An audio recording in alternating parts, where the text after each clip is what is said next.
नमस्कार जय जगन्नाथ शुभ सकाळ। आज हूँ नवेम्बर 2 तारिख रविवार। आज प्रथम खबर 44 तहसिल आरंभ है उपनिबंधन कार्यालय।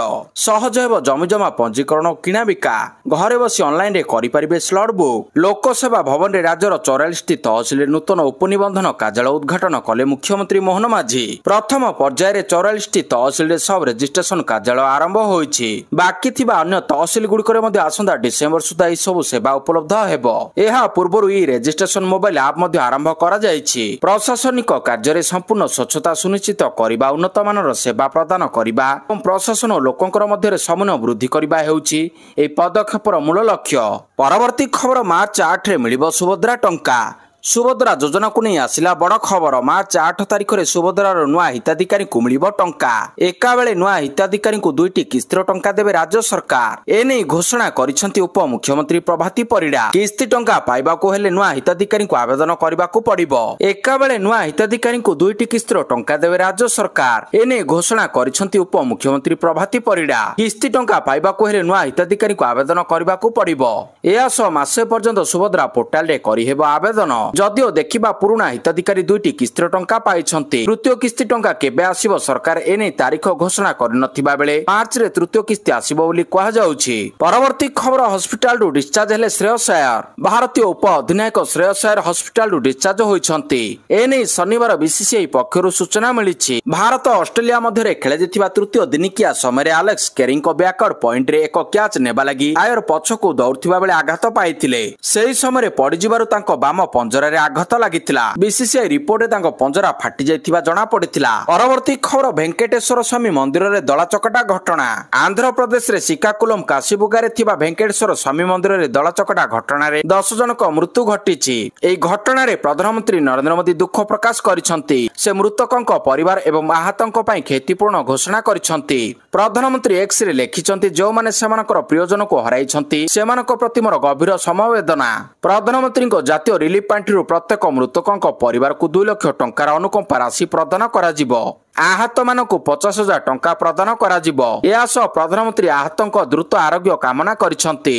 परवर्ती खबर अवसर घोषणा कले टेनिस खेलाड़ी रोहन बेपाना। भारतर तारका टेनिस खेलाड़ी रोहन बेपाना अवसर घोषणा करिसंती। सोशल मीडिया एक भावविहूलपूर्ण पोस्ट करी अवसर संपर्क में सूचना देइछंती। विपन्ना निज पोस्ट लेखिसंती एक विदाय किंतु शेष नुहे। एभली समय विदाय नेबा बहुत कष्टकर हेउछि जहा आपनको जीवन को सार्थक बनाई थाए। परवर्ती खबर 4 जिले में छुट्टी घोषणा। 3 तारिख अर्थात आसंता काली दक्षिण ओडिशार 4 जिले में सरकारी छुट्टी घोषणा करा जायछि। गंजाम गजपति नवरंगपुर मालकानगिरी सरकारी छुट्टी करछंती आरडीसी। कंधमाल जिलार बालीगुड़ा उपखंड में सरकारी छुट्टी घोषणा करा जायछि। कार्तिक मास शेष सोमवार पर स्थानीय छुट्टी घोषणा करिसंती आरडीसी। परवर्ती खबर राज्यर प्रथम सेमीकंडक्टर केन्द्र शिलान्यास कले मुख्यमंत्री। राज्यर प्रथम सेमीकंडक्टर केन्द्र शिलान्यास करिसंती मुख्यमंत्री मोहन चरण माझी। इन्फो भैली रे 6M private limited semiconductor fabrication unit रो भूमि पूजन करिसंती मुख्यमंत्री मोहन माझी। एही कार्यक्रम रे राज्यर सूचना प्रसारण मंत्री डॉक्टर मुकेश महालिंग एवं वीडियो कॉन्फ्रेंसिंग जरिया जोड़ी होइतिले केंद्र सूचना और प्रसारण मंत्री अश्विनी वैष्णव। केंद्र कैबिनेट अगस्त 12 रे ओडिशा पय 4009 कोटी टंकार 2टी प्रमुख सेमीकंडक्टर उत्पादन यूनिट को अनुमोदन करितिला। उभय प्रकल्प कंपाउंड सेमीकंडक्टर फैब और एटीएपी केन्द्र इन्फो भैली रे प्रतिष्ठा करा जिवो। एथिरे 1000 प्रत्यक्ष और 4000 परोक्ष नियुक्ति सृष्टि करा जिबार लक्ष्य रखा जायछि। परवर्ती खबर आज ठारू श्रीक्षेत्र रे पंचुक व्रत आरंभ। श्रीक्षेत्र रे पालन हबो पंचुक व्रत। कार्तिक मासर महा पंचुक व्रत आरंभ हेबाकू जाउछि। एथर 5 दिन नुहे 4 दिन पंचुक व्रत हेबो। पंचुक रे प्रबल भिड़ को दृष्टि रखी जिला एवं श्रीमंदिर प्रशासन पक्षरु करा जायछि स्वतंत्र व्यवस्था। केवल श्रद्धालु माने श्रीमंदिर रे सिंहद्वार रे प्रवेश करी अन्य द्वार रे प्रस्थान करि परिबे। केवल श्रद्धालु माने श्रीमंदिर सिंहद्वार रे प्रवेश करी अन्य द्वार रे प्रस्थान करि परिबे। मार्केट छक निकटू स्वतंत्र बारिकेड करा जायछि। श्रद्धालु माने बारिकेड दे सिंहद्वार रे प्रवेश करिबे। परवर्ती खबर एणिके राज्य रे सरकारी कार्यालय एवं बैठक रे व्यवहार हेबो नै प्लास्टिक बोतल। कर्णाटक मुख्यमंत्री सिद्धरामैया राज्यर समस्त सरकारी कार्यालय एवं बैठक रे प्लास्टिक पानी बोतल व्यवहार उपरे कड़ा निषेध निर्देश देइछंती। एई निर्देश अनुसार समस्त सरकारी कार्यक्रम एवं कार्यालय रे केवल परिवेश अनुकूल पानीय जल व्यवहार कराजिबो। परिवेश सुरक्षा को प्रोत्साहित करिबो एवं प्लास्टिक अपचय समस्या को नियंत्रण करिबो। मुख्यमंत्री तांको निर्देश रे कहिसंती पूर्वरु समान निर्देश जारी करा जायतिला। मुख्यमंत्री तांकर निर्देश रे कहिसंती जे पूर्वरु समान निर्देश जारी होइतिला किंतु वर्तमान निषेध कड़ा निषेध करा जिवो। परवर्ती खबर मास आरंभरु खुशी खबर कमिला एलपीजी दर। नवेम्बर मासर प्रथम दिन रे एलपीजी सिलिंडर संपर्क रे एक बड़ घोषणा करा जायछि। एहा एलपीजी व्यवहारकारीଙ୍କ ପାଇଁ ଏକ खुशी खबर नै आसीछि। एलपीजी सिलिंडर मूल्य रे एक बड़ परिवर्तन देखिबाकू मिलिछि। प्रति मासर प्रथम तारिख रे तैल विपणन कंपनी गुडीको ग्यास सिलिंडर मूल्य संशोधन करंती। चलित मासर एलपीजी सिलिंडर मूल्य ह्रास करबाकू निष्पत्ति निया जायछि। कंपनी गुडीको 19 किलोग्राम वाणिज्यिक एलपीजी सिलिंडर मूल्य 4.5 रु 6.5 टंका ह्रास करिसंती। तेबे 14.2 किलोग्राम घरोई एलपीजी सिलिंडर मूल्य रे कोनोसी परिवर्तन होई नाही। परवर्ती खबर राशन चाउल को नै बड़ अपडेट। बंद हेबो नै कोनोसी हिताधिकारी सुविधा। राज्य रे पूर्व भली जारी रहइबो राशन चाउल जोगाण। रिपोर्ट लेखा हेबा पर्यंत केओसी करिनथिबा हिताधिकारी चाउल बंद नै जोगाण विभाग पक्षरु कोनोसी निर्देशनामा जारी होई नाही। अर्थात राशन कार्ड हिताधिकारी माने पूर्व भली निज कोटार चाउल उठाई पारिबे। एथिसो केओसी करिनथिबा 15 लाख रु अधिक हिताधिकारी को नै सेहीपरि कोनोसी अपडेट आसी नाही। चलित मास 15 तारिख रे जोगाण मंत्री कृष्णचंद्र पात्र अक्टोबर शेष सुधा केओसी करिनथिबा हिताधिकारी नवेम्बर रु चाउल मिलिबो नाही बोली कहिथिले। एणु स्वाभाविक भाबरे समस्तक नजर रहितिला सरकार अक्टोबर 31 तारिख दिन कोन पदक्षेप नेउछंती। परवर्ती खबर बैंकिंग क्षेत्र रे आसिला नुआ नियम। बैंकिंग क्षेत्र रे हेबो बड़ परिवर्तन। जणे नुहेणी कि बैंकिंग रे एकाधिक नोमिनी को रखि परिबे ग्राहक। सेहीपरि एसबीआई क्रेडिट कार्ड धारी पई मध्ये नियम रे परिवर्तन करा जायछि। अन्य बडे आधार अपडेट करबा प्रणाली एबे सहज होईछि। आधार कार्ड धारी एणिकी ऑनलाइन रे बेस सहजरे तथ्य अपडेट करि परिबे। केवल बायोमेट्रिक पय जनसेवा केंद्र को जिबाकू पड़िबो। परवर्ती खबर बदलिला फास्टैग नियम। केओसी करिनथिले काम करिवनी फास्टैग। आपण जदि गाड़ी चलाउछंती आ आपण जदि टोल गेट रे फास्टैग व्यवहार करूछंती ताहाले ई खबर आपनको लागि जरूरी। पूर्वरु अनेक गाड़ी चालक गोटे फास्टैग को अलग अलग गाड़ी पय उपयोग करुथिले। एपरि अनेक लोक अछंती जो माने फास्टैग पॉकेट रे रखी टोल प्लाजा पार हो जाउछंती। सेति पय एनएचआई एबे केवाईसी को बाध्यतामूलक करिसंती। परवर्ती खबर बबी दासଙ୍କ विरोध रे मामला। नुआपड़ा उपनिर्वाचन भोट पूर्वरु बीजेडी पय बढ़िला टेंशन। कारण बीजेडी नेता प्रणव प्रकाश दास और बबी दास एवं खरियार विधायक अधिराज पाणिग्राही नारे मध्य कोमना थाना रे लिखित अभियोग होईछि। जणे बीजेपी समर्थकों को बीजेडी नेता आक्रमण सांगू को देइथिबा थाना रे लिखित इतला देइछंती अभियोगकारी। परवर्ती खबर अमेरिकार सांसद माने ट्रम्प को चिठी लिखि कले दाबी। अमेरिकार सांसद माने राष्ट्रपति डोनाल्ड ट्रम्प को तांकर H1B वीसा आदेश रो पुनर्विचार करिबा पई अनुरोध करिसंती। जहां नूतन आवेदन उपरे 1 लाख अमेरिकीय डॉलर अर्थात भारतीय टंकारे 88 लाख टंका शुल्क लागू करिथाए। सांसद माने कहिसंती जे भारतीय नागरिक माने सूचना प्रजुक्ति विद्या आईटी एवं कृत्रिम बुद्धिमत्ता एआई क्षेत्र रे अमेरिकार नेतृत्व को सुदृढ़ करुछंती एवं एपरि प्रतिबंधक नीति अमेरिका भारत संपर्क को नकारात्मक भावरे प्रभावित करि पारे। परवर्ती खबर नेपाल सीमार उज्बेकिस्तान महिला गिरफ। उत्तर प्रदेश स्थित भारत नेपाल सीमार सोनेली अंचल उत्तर प्रदेश स्थित भारत नेपाल सीमार सोनेली अंचल उज्बेकिस्तान जड़े महिला वैध भिसा बिना भारत में प्रवेश करने को चेष्टा करने अभियोग गिरफ कर शनिवार इमिग्रेशन विभाग तदंतकारी अधिकारी सूचना देइछंती। इमिग्रेशन विभाग तदंतकारी अधिकारी प्रमोद कुमार दुबे शनिवार सूचना देइछंती। परवर्ती खबर महाकाश क्षेत्र में पुणी इतिहास रचिबो इसरो।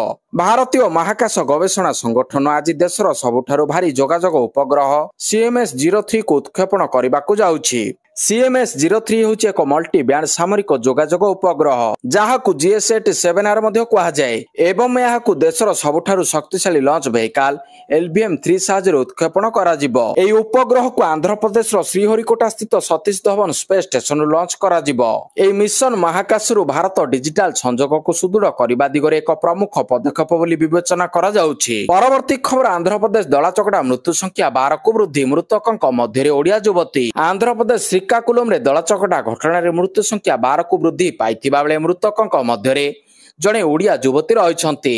परवर्ती खबर बालीयात्रा को नहीं बड़ अपडेट। राति 11 जाए हेबो सांस्कृतिक कार्यक्रम। कटक बालीयात्रा रे सांस्कृतिक कार्यक्रम समय अवधि को वृद्धि करा जायछि। चलित थर राति 11टा पर्यंत सांस्कृतिक कार्यक्रम करा जिवो। एनै प्रशासन पक्षरु निष्पत्ति निया जायथिबा सूचना मिलिछि। पूर्व वर्ष गुड़िक राति 10टा पर्यंत सांस्कृतिक कार्यक्रम करने को अनुमति दि जाइतिला। हेले गत वर्ष याकु नै किछि विवाद उपजितिला।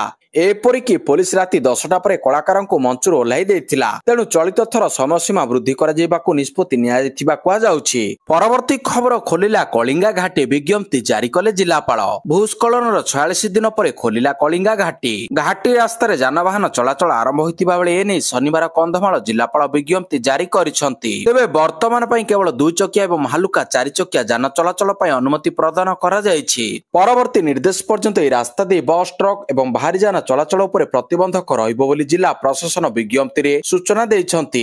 परवर्ती खबर हरियाणा रे दीनदयाल लाडलक्ष्मी योजना महिलांको खाता को गला 2100 टंका। हरियाणा सरकार महिलांको सशक्तिकरण दिगरे बड़ पदक्षेप उठाई दीनदयाल लाडलक्ष्मी योजना आरंभ कर देइछंती। मुख्यमंत्री नायब सिंह सनी शनिवार एई योजनार शुभारंभ करबा सहित हिताधिकारी बैंक अकाउंट को 2100 टंका प्रतिमासिकर प्रथम किस्ती पठाइछंती। मुख्यमंत्री कहिछंती जे एई योजना रे 5,22,162 महिलांको खाता को 2100 टंका राशि पठा जायछि। जेउ परिवार वार्षिक आय 1 लाख टंका कम से महिलांको पई एई योजना लागू होइछि। परवर्ती खबर सोआ साहित्य सम्मान 2025 रे सम्मानित हेबे जादेव अख्तर। प्रख्यात बॉलीवुड गीतिकार स्क्रीन राइटर कवि जोबा अख्तर सोआ साहित्य सम्मान रे सम्मानित हेबे। भारतीय चलचित्र तथा साहित्य क्षेत्र रे उल्लेखनीय जीवनव्यापी अवदान निमंते पद्मभूषण जावेद अख्तर को सोआ साहित्य सम्मान 2025 प्रदान करा जिवो। परवर्ती खबर बांग्लादेश एवं चीन सीमा रे भारतीय वायुसेना करिबो युद्धाभ्यास। भारत निजर उत्तर पूर्व अंचल रे एक बड़ धरणर भारतीय वायुसेना अभ्यास पई एयर मानक एक नोटिस नोटम जारी करिछि। एई समय रे भारतीय सेना चीन भूटान म्यांमार एवं बांग्लादेश सीमा निकट रे अभ्यास करिबो। सेना पक्षरु 6 दिन पई नोटम जारी करा जायछि। सूत्र अनुसार आगामी किछि मास मध्ये किछि दिन पई नोटम जारी करा जायछि। प्रथम सेट नवेम्बर 6 एवं नवेम्बर 20 रे हेबो। तापर द्वितीय पर्याय डिसेम्बर 4 एवं डिसेम्बर 18 रे हेबो। उत्तर पूर्व रे यार बड़ धरणर अभियान एवं अभ्यास जारी रखिबा पई वायुसेना जनवरी 1 एवं जनवरी 15 रे अतिरिक्त नोट मध्ये जारी करिछि। परवर्ती खबर देशद्रोह मामला रे शेख हसीना को पलातक घोषणा। बांग्लादेश आपराधिक जांच विभाग सीआईडी 2टी प्रमुख जातीय समाचार पत्र रे नोटिस जारी करिछि। एथिरे प्रधानमंत्री शेख हसीना और अन्य 260 जन को देशद्रोह मामला रे पलातक घोषित करिछि। ए निष्पत्ति जय बांग्ला ब्रिगेड नामक ऑनलाइन प्लेटफॉर्म को नहीं रहिछि। परवर्ती खबर बुला कुकुर मामला मुख्य शासन सचिव को व्यक्तिगत हाजर निर्देश। रास्तार बुला कुकुर को हटाइबा प्रसंग को सुप्रीमकोर्ट गुरुतर सह ग्रहण करुछंती। सुप्रीमकोर्ट तांको पूर्व शुणाणी रे बुला कुकुरଙ୍କ संपर्क रे सत्यपाठ दाखल करिबा पई सब राज्य और केंद्र शासित अंचल सरकार को निर्देश देइथिले। केवल 2टी राज्य सत्यपाठ दाखल करथिबा बेले अन्य राज्य गुडी को याहाकु कार्यकारी करि नाहंती। एथिरे सुप्रीमकोर्ट गभीर उद्वेग प्रकाश करिसंती। एई परिप्रेक्षी रे पश्चिम और तेलंगाना को बाद अन्य राज्य केंद्र शासित अंचलर मुख्य शासन सचिव माने आसंता काली व्यक्तिगत भाव रे सुप्रीमकोर्ट रे हाजर हेबे बोली निर्देश दिया जायछि। परवर्ती खबर देशर प्रत्येक अंचल को खूब शीघ्र माओवादी हिंसार मुक्त कराजिबो कहिले मोदी। छत्तीसगढ़ समेत देशर प्रत्येक अंचल को खूब शीघ्र माओवादी हिंसार मुक्त कराजिबो बोली प्रधानमंत्री नरेंद्र मोदी प्रतिश्रुति दैछंती। रायपुर ठारे छत्तीसगढ़ राज्य प्रतिष्ठार प्रति रौप्य जयंती पालन अवसर रे आयोजित एक भव्य समारोह उद्बोधन दे से या कहछंती। श्री मोदी कहछंती माओवादी कार्यकलाप जोगु छत्तीसगढ़ जनजाति अधूषित अंचल गुड़िक बहु दिन धरी सड़क विद्यालय और चिकित्सालय भली मौलिक सुविधार बंची होई आसुतिले। देश को विकास पथरे आगे नेबा लगी सरकार नक्सलवादी कार्यकलाप को दृढ़ हस्तरे दमन करिबारे प्रयास जारी रखिछंती। परवर्ती खबर इंडिगो विमान को बोमा धमक मुंबई रे कला इमरजेंसी लैंडिंग। सऊदी अरब जोधारू भारत हैदराबाद आसुतिबा एक इंडिगो विमान को बोमा द्वारा को धमक मिली। यापर मुंबई रे जरूरीकालीन अवतरण करा जायछि। इंडिगो एक विवृत्ति रे कहिछि जे मुंबई विमान बंदर आवश्यक जांच करा जायतिला एवं यात्री मानक असुविधा को कम करिबा पई समस्त प्रकार प्रयास करा जायतिला। इंडिगो विमान कर्तृपक्षक अनुसार शनिवार सकाळ प्राय 5:30 रे एक ईमेल मिलितिला जेउथिरे इंडिगो विमान रे एक मानव बोमा थिबा दाबी करा जायतिला।